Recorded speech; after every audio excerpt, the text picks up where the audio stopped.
सबों को जय मसीह की। परमेश्वर के महान और पवित्र नाम की महिमा हो। इस प्रीच द वर्ड चैनल में आप सबों का स्वागत है।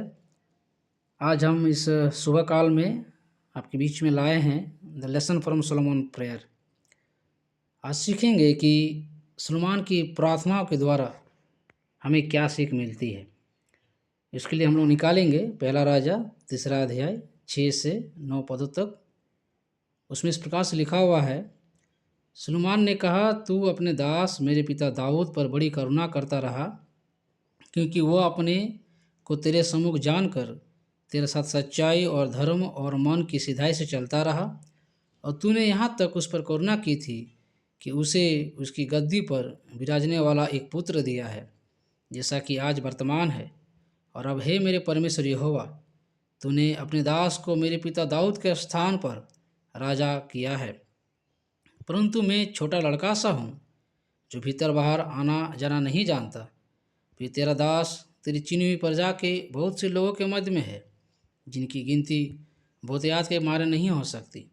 तो अपने दास को अपनी प्रजा का न्याय करने के लिए समझने की ऐसी शक्ति दे कि मैं भले बुरे को परख सकूं, क्योंकि कौन ऐसा है कि तेरी इतनी बड़ी प्रजा का न्याय कर सके।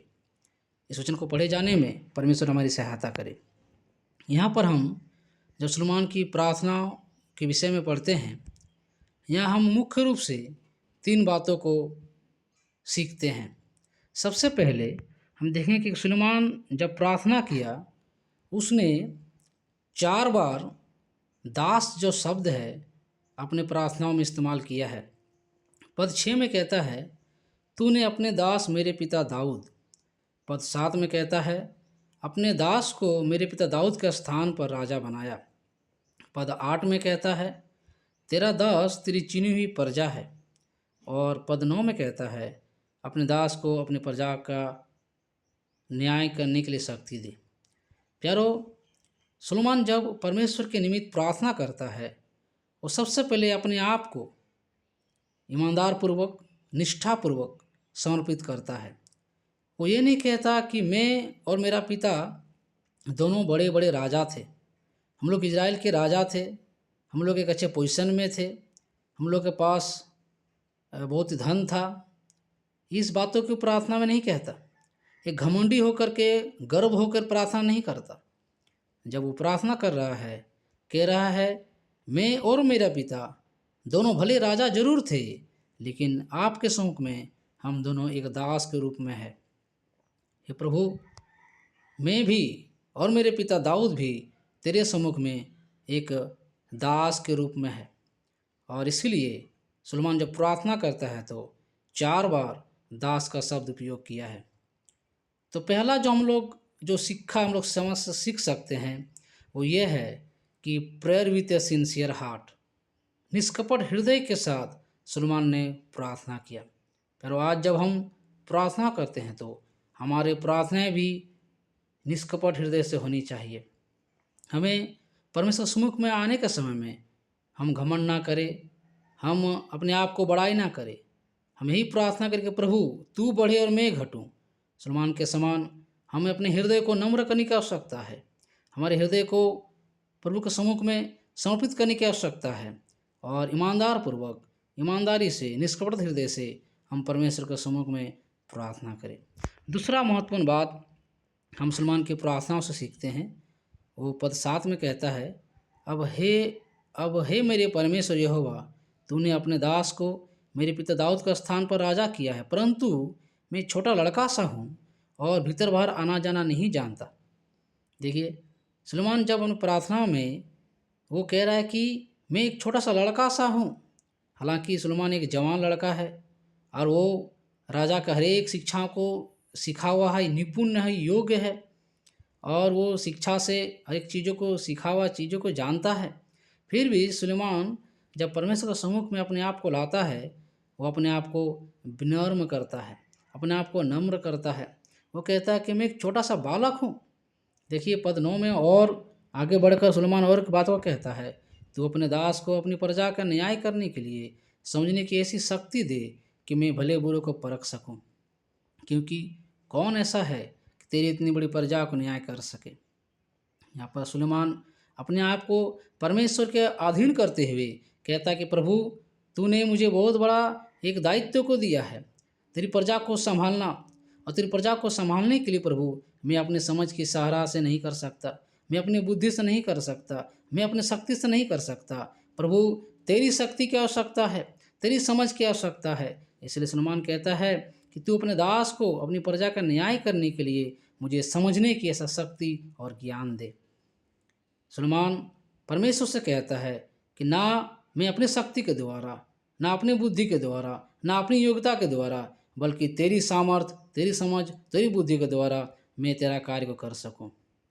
पर आज जब हम परमेश्वर के सम्मुख में आते हैं, हमें भी यही मनसा को रखना है कि हम अपने आप को परमेश्वर के अधीनता में करने की आवश्यकता है।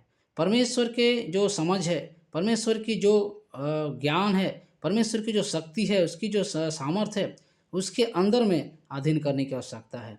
हम अपने आप पर डिपेंड ना रहे, हम अपने आप पर भरोसा ना करें, बल्कि परमेश्वर के ऊपर भरोसा करके आगे बढ़े। सुलेमान ने अपने आप को विनम्र करके परमेश्वर से प्रार्थना किया। प्रेयर विद सबमिसिव हार्ट, ये विनम्र हृदय के द्वारा प्रार्थना किया गया। आज हम भी इसी तरफ से परमेश्वर के समय में जब प्रार्थना करें तो हमें भी हमारे हृदय को सबमिसिव होने की आवश्यकता है। तीसरा महत्वपूर्ण बात हम लोग इस मैसेज के द्वारा सुनेंगे, वो हम देखते हैं 10 और 11 पद में लिखा हुआ है, इस बात से प्रभु प्रसन्न हुआ कि सुलेमान ने ऐसा वरदान मांगा है। तब परमेश्वर ने उससे कहा, इसलिए कि तूने ये बुद्धि वरदान मांगा है, और ना तो दीर्घायु और ना धन और ना अपने शत्रुओं का नाश मांगा है, परंतु समझने के लिए विवेक का वरदान मांगा है। इसलिए परमेश्वर कहता है, परमेश्वर प्रसन्न होता है कि सुलेमान ने जो प्रार्थना को किया। प्यारो, सुलेमान एक राजा बनने जा रहा है। सुलेमान का बहुत सारी आवश्यकताएं हैं। सुलेमान को एक दीर्घ आयु की आवश्यकताएं हैं, सुलेमान को धन की आवश्यकता है, सुलेमान के बहुत सारे शत्रु हैं, शत्रुओं का नाश होना है, इस सब का भी आवश्यकता है। और भौतिक आवश्यकताएं बहुत सारी थी। एक राजा बनने के कारण उनके पास बहुत सारी आवश्यकताएं हैं, लेकिन उन सारी आवश्यकताओं को दरकिनार करके सुलेमान ने उन बातों को मांगा, उन महत्वपूर्ण बातों को मांगा जो हम बहुत ही कम ऐसे देखते हैं। सुलेमान ने बुद्धि मांगा, परमेश्वर के ज्ञान को मांगा, परमेश्वर का समझ को मांगा कि आपके लोगों की सेवा करने के लिए मुझे वरदान दीजिए। प्यारो, ये प्रार्थना जो है एक निस्वार्थ की प्रार्थना है, एक निस्वार्थ हृदय की प्रार्थना है। प्रेयर विद सेल्फलेस हार्ट, ऐसी प्रार्थना जिसमें निस्वार्थ हो। अपने आप के लिए उसने कुछ नहीं मांगा, परमेश्वर के लोगों की सेवा करने के लिए उसने मांगा। और आज जब हम प्रार्थना करते हैं तो आज हमारी प्रार्थनाओं में कितने स्वार्थपूर्ण चीज़ें भरी हुई होती है। हम कई बार जब प्रार्थना करते हैं, हमारी प्रार्थनाएं सेल्फ सेंटर हो जाते हैं। हम अपने आप के लिए प्रार्थना करते हैं, अपने परिवार के लिए प्रार्थना करते हैं, अपने बच्चों के लिए प्रार्थना करते हैं, और कई बार हमारी प्रार्थनाएं केवल हमारे इर्द गिर्द ही रहते हैं। और परमेश्वर का सेवा कार्य के लिए, परमेश्वर के लोगों के लिए और दूसरों के लिए, नीडी लोगों के लिए, भारत देश के लिए और अन्य जो चीज़ों के लिए हम प्रार्थना नहीं करते। हमारी प्रार्थना कई बार सेल्फफुल से भरे होते हैं। प्रभु हमसे यही निवेदन करते हैं कि हमारी प्रार्थनाएं सेल्फिश नहीं बल्कि सेल्फलेस होना चाहिए। एक निस्वार्थ हृदय के साथ प्रार्थना होना चाहिए। परमेश्वर के सेवा कार्य के लिए प्रार्थना होना चाहिए, दूसरे लोगों के लिए प्रार्थना होना चाहिए, जिस तरह से सुलेमान ने प्रार्थना किया। आइए प्यारे, हम लोग संक्षेप में देखें कि सुलेमान ने जब प्रार्थना किया, ये 3 महत्वपूर्ण बातों को हम याद रखें। हम देख रहे थे कि पहला राजा 3 अध्याय का 6 और 9 पद से सुलेमान की प्रार्थना के द्वारा हमको शिक्षा को सीख रहे थे। हमने पहला देखा कि सुलेमान ने निष्कपट हृदय के साथ प्रार्थना किया, prayer with sincere heart. Suleman ने विनम्र हृदय होकर प्रार्थना किया, प्रेयर विद सबमिसिव हार्ट। और सुलेमान ने निस्वार्थ हृदय होकर प्रार्थना किया, प्रेयर विद सेल्फलेस हार्ट। प्रभु सहायता करे जब हम प्रार्थना करें तो हमारे प्रार्थनाओं में इन सब बातों का स्मरण करें, ताकि परमेश्वर हमें आशीर्वाद दे। परमेश्वर अति प्रसन्न हुआ और परमेश्वर ने सुलेमान को उन सारे आशीषों को दिया जिन चीज़ों को वो मांगा भी नहीं था।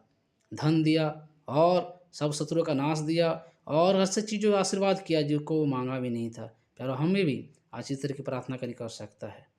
मुझे आशा है कि उसके द्वारा परमेश्वर सबको आशीर्वाद दे। वह सबको जय मसीह की।